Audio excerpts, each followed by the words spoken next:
Welcome in week 11 edition of the Cash Process. I am your host, Ben Hostler. We are here to recap week 10, preview the week 11 NFL DFS slate. Hope you guys had a good week 10. It was pretty good for me overall. Had another cash game winner on DraftKings, so the subscribers easily hit cash games with my cash game core this past weekend. I thought it was the optimal team going into the slate.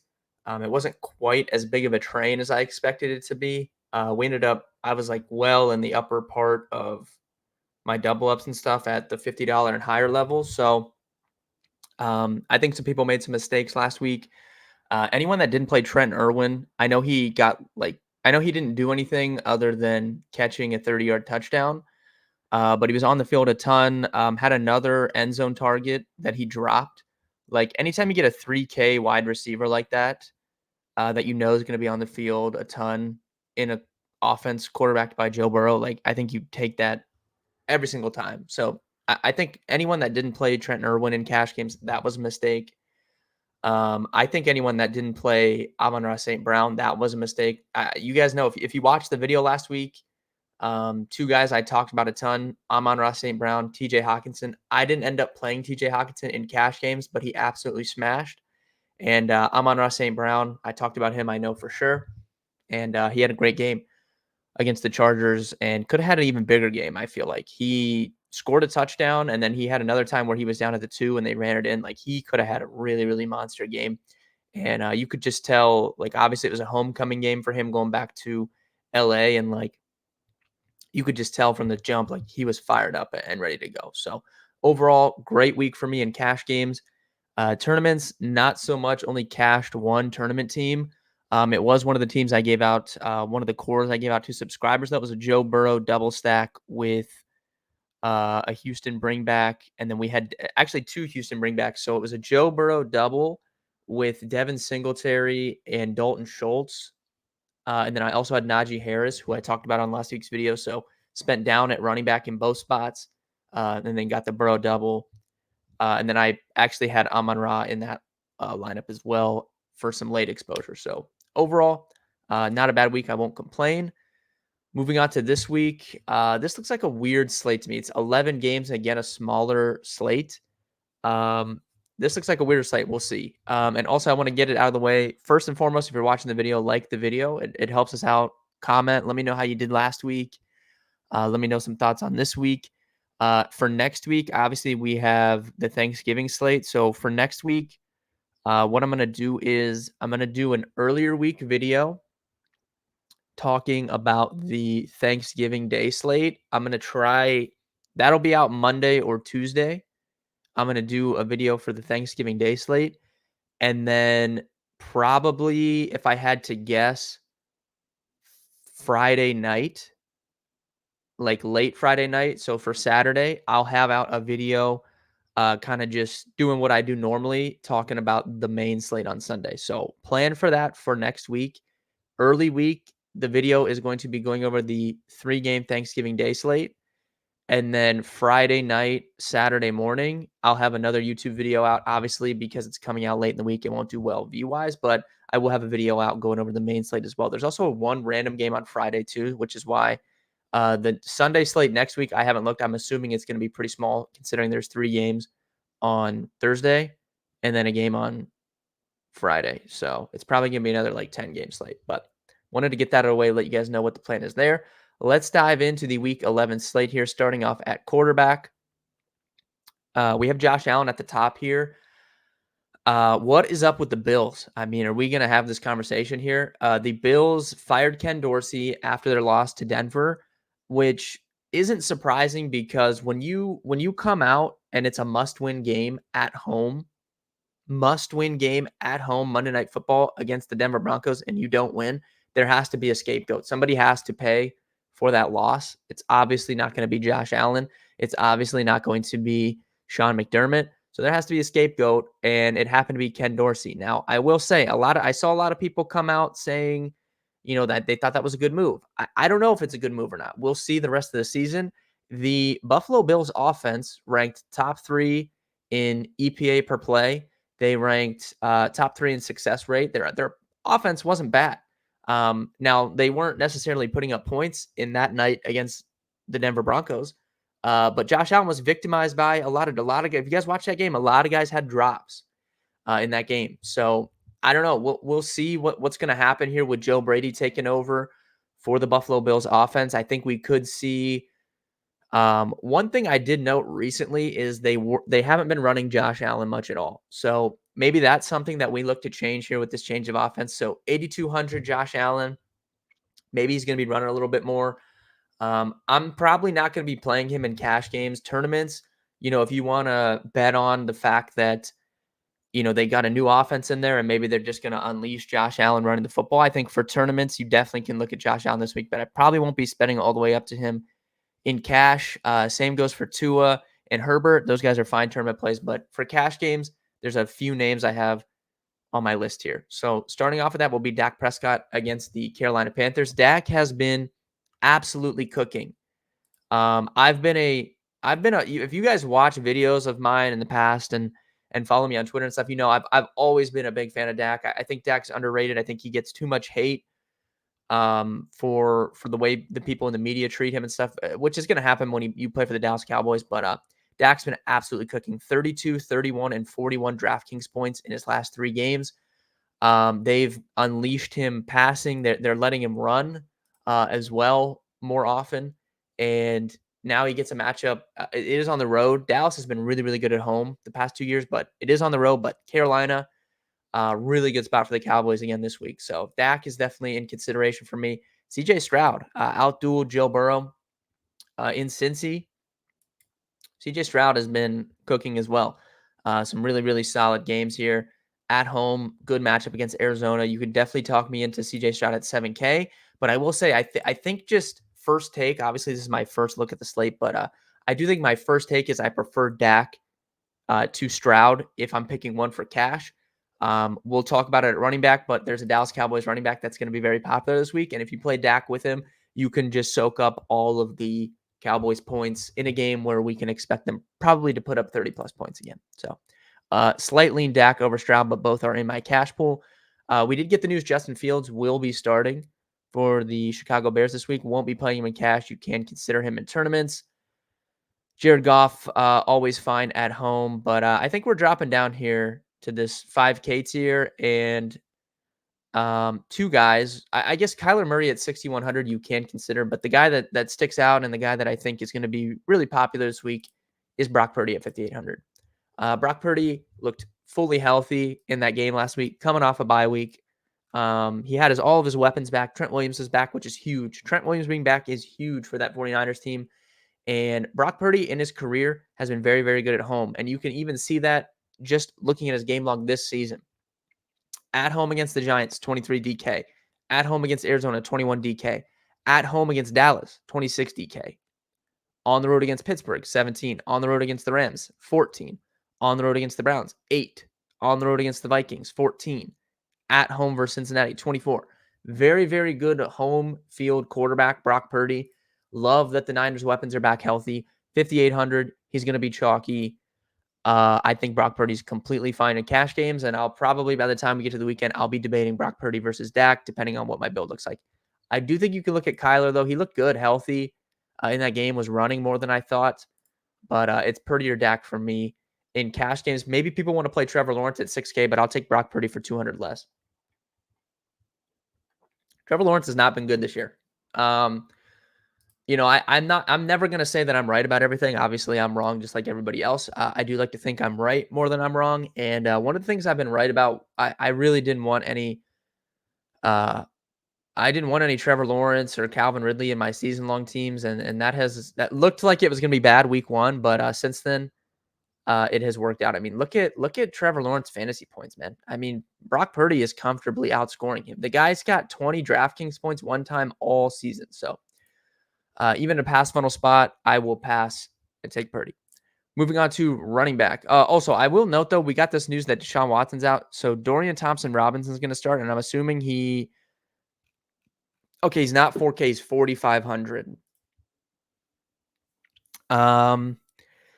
Yeah, so we saw him start one game against Baltimore, and he put up 4 DraftKings points, which is really bad. But I will say, that start was against the Ravens, who the Steelers have a good defense, right? The Ravens have a good defense as well. But so if you guys don't know, obviously I know this more because I'm Northeast Ohio, but Dorian Thompson-Robinson took 0 reps with the team, like with the starters, 0 reps in practice that week, and did not find out he was starting that football game until 11:30 a.m., which is an hour and a half before the game. So, you could take this 4-point game with a grain of salt. He can run a little bit, 4 for 24 in that game. Not saying I'm going to play him in cash, but Dorian Thompson-Robinson, 4,500. I guess maybe we could consider that. All right, moving on to running back. McCaffrey and Eckler at the top again. Both are good plays. I don't think, you need to lock in any of these guys, but McCaffrey and Eckler are fine. I'm probably going to be going down here a little bit again. Josh Jacobs sticks out at 6,800. It's not a good matchup on the road in Miami, but the Raiders have been rejuvenated under Pierce at coach since they fired Josh McDaniels. And Pierce has said multiple times, like, our offense goes as Josh Jacobs goes. And he has one of the best volume-based roles in football. Look at the last 2 games, 26 and 27 attempts. We know he can catch passes if they're trailing. So Josh Jacobs at 6,800 does stick out to me a little bit there. Tony Pollard, who I mentioned, is going to be mega chalk this week. I've been pretty adamant about fading him the last few weeks. I'm probably going to play him here. He's having these bad games, but again, last week he was down inside the 5 2 times. Like if he scores 2 touchdowns on those instead of going down at the 3-yard line or whatever, like we're having a totally different conversation. So against a terrible run defense in a game where Dallas is going to have a huge team total, Tony Pollard, 6,600, fine in cash games. You do not have to play him at chalk in tournaments, but this feels like I've been off in the last 2 weeks. This feels like a week where I'm going to get back on the Tony Pollard train. Aaron Jones kind of sticks out a little bit here at 6,200 against the Chargers. He's had some pretty good volume over the last 2 games. So Aaron Jones at 62. And we saw some life from Jordan Love in that Packers offense. They didn't win the game, but saw some life against the Steelers. So Aaron Jones at 62 looks pretty good to me. Rachaad White was chalky last week and went crazy again on, he only had 17 points, and, a lot of that came on a long touchdown catch. But another guy that's had a pretty good volume-based role, and he's 6K. Brian Robinson, not really the guy I like to play in cash games on DraftKings, FanDuel. Maybe you could look at him. But that's about it, to be honest with you. The Steelers guys, I don't want to mess with. It's too much of a timeshare right now. I think for tournaments, they're good plays, but too much of a timeshare between those guys for me to consider in cash games. Devin Singletary sticks out to me at 5,300, assuming Dameon Pierce is out again. If he's out, we can look at Singletary at 5,300. Coming off that 26, he'll be huge chalk against Arizona. If Pierce is in, then, we don't have to worry about it. But I did want to note that. We'll get that news later on in the week. But for me, for the most part, I think I'm plugging in one of those quarterbacks I talked about. I'm going to put in Tony Pollard, and then I'm going to put in Singletary if Pierce is out, or I'll put in Aaron Jones or Josh Jacobs, someone like that in that tier. Jerome Ford maybe is interesting. He looked really good last week. So I've been a Jerome Ford fader, which you guys know. He looked elusive last week, finally. 17 for 107. Assuming, with this switch to DTR, maybe the Browns incorporate a more run-heavy approach. So maybe you can consider him, but that's probably my running back pool as of now. Moving on to receiver. Tyreek Hill, CeeDee Lamb, Steph Diggs, Keenan Allen, Amon-Ra St. Brown, Cooper Kupp, all over $8,000. Tough to fade Tyreek here. He's had another guy's had big games at home. Look at this guy's games at home. Denver, 33. The Giants, 35. Carolina, 31. New England, 28. All at home. Monster games at home for Tyreek Hill. Really, really good play this week. CeeDee Lamb's a good play as well, but probably won't go 3 Cowboys in cash. Dak and Pollard is something I might do. I don't know if I'd go all 3. Steph Diggs, I guess we have squeaky wheel narrative here after Trevon Diggs was talking all sorts of smack about Josh Allen on Instagram. after that Denver loss. Maybe Joe Brady comes out and tries to get Steph Diggs cooking. But Amon-Ra St. Brown again is a great play at home where Jared Goff's been better. I'm not scared of Chicago's defense whatsoever. And Amon-Ra St. Brown's just a beast, man. 8,800, you're getting some savings off those top guys. So definitely can consider him. I probably will want one of these spend ups, whether it's St. Brown or Tyreek. I'll probably want one of those guys in my builds. Moving down to the mid tier. All these like 7K guys are fine for tournaments, but I won't be considering them in cash. Garrett Wilson sticks out to me at 6,400. Buffalo's been beatable in the secondary recently. Zach Wilson's fed him. Look at that target total, 12, 13, 13, 14. Love to see that. Now, the catchability of the balls is not always going to be very good, but he is getting fed volume-wise, and I do think that he can win in this matchup. So Garrett Wilson at 6,400, I think is interesting. Hopkins, I really liked Hopkins in tournaments. By the time we got to the weekend last week, it didn't work out. I think go right back to him. Good matchup. Will Levis, I'm assuming can have a better game than he had last week. 8 targets, only 3 catches. I'm fine going back to Hopkins at 61. Him and Wilson is a conversation for me. And then you have Christian Kirk there too. Christian Kirk's just a beast. All 3 of those guys in the 6K tier are in play for me. Tank Dell, if no Nico Collins, again, is a really good play. You guys know I'm a big Tank Dell fan. Even if Nico's in, I think you can look at Tank Dell, but we'll know more on that situation as we head throughout the week. Marquise Brown will probably be chalking, and he's chalking every single week. Once again, was missed on a long touchdown. Does feel like a big game is coming for him at some point, but not the easiest of matchups against Houston. Their defense has been sneaky good this year, so I'll probably fade Marquise Brown at 5,300, but we'll see what happens there. Christian Watson again. Like I said, we saw some life from Jordan Love in this Packers offense against a good defense in the Steelers last week. Now they're facing basically the worst pass defense in the NFL this season. Jared Goff just cooked them on the road. And while Christian Watson didn't get it going last week, Jordan Love did, which I think is a big factor. You definitely can beat this Chargers team on deep balls, which obviously we know is Christian Watson's, specialty. So at 4,600, this could be a week to get back in on Christian Watson. At 4,600, Jackson Smith and the Jigba at 4,300 looks good for cash games. No, don't know if the upside's there, if all the receivers are healthy, but for cash games, like I feel pretty good. You can maybe get 10 points out of him. And that's about it. I don't really love any of these cheaper guys. Mingo would be the guy for me if you really wanted to take a shot on someone. But yeah, I think that this tier here, like maybe you could get a Christian Watson, but yeah, I'm gonna try and save at running back so I can get up to this tier for receivers this week. Moving on to tight end. No expensive tight ends this week. George Kittle, 6,400. He's the most expensive option. You can play him in tournaments. Won't be going there in cash. Same for Sam Laporta. Great tournament play. Probably won't go there in cash. And the same will be said for Dalton Schultz. So for cash games, Trey McBride is going to be tough to fade again. I know he's 4,400 this week, which feels like you're paying ceiling price for him, but you might not be paying ceiling price for him. This might be he might be more expensive than this in 3 weeks. Kyler Murray historically has not been someone that threw to his tight ends a lot, and he came out and just fed Trey McBride last week. 8 catches on 9 targets for 131 yards. Trey McBride, again, at 4,400, fantastic play. Probably will be in my cash games.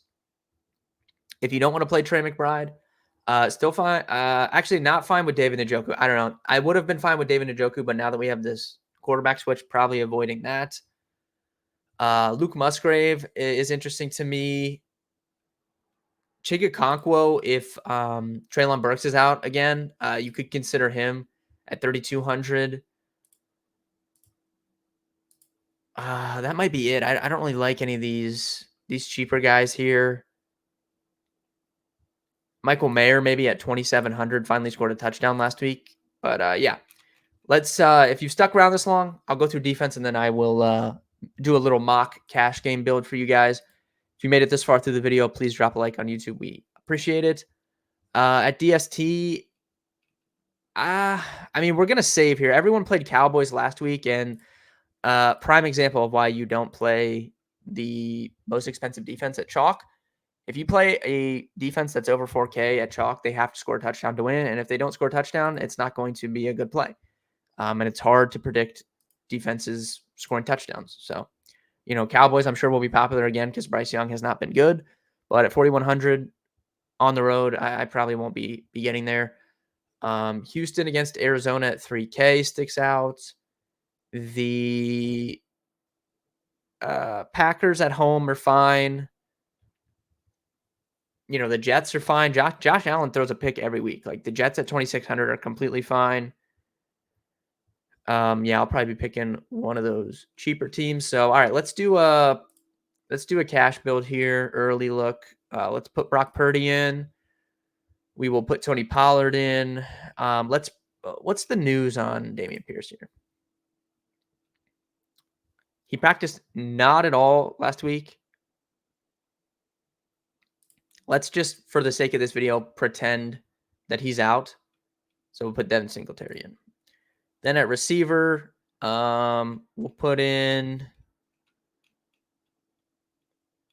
I don't know. Let's put obviously, well, let's go to tight end. We'll put McBride in here. Let's put cheap defense in. We'll just put I don't know, we'll just put the Jets in. All right, so for this build, I have Brock Purdy, Tony Pollard, Devin Singletary, Trey McBride, Jets defense. That gives me 6,300 per position for 3 receivers and a flex. Let's say we'll put a cheap receiver in here, like just Christian Watson for the sake of this video. And then we could easily fit Tyreek in this if we want. That gives us 57 per position, like pretty easy. You could fit in like whoever, like one of these sub cheaper guys, and then you could get like Christian Kirk or someone. So that's probably how I'll be building my teams for the most part right here. We'll see when we get that later news throughout the week. Be sure to check out my article. Anyone that read my article last week should have had a good week. I talked about the Cowboy stack in that article, and then I foolishly pivoted off it in my own builds, but hopefully you guys made some money if you watched the streams last week or read my article. Good luck in week 11. Like I said, 2 videos next week. Early week will be for the Thanksgiving slate. Late week will be for the main slate. Good luck in week 11, and I'll see you guys in week 12.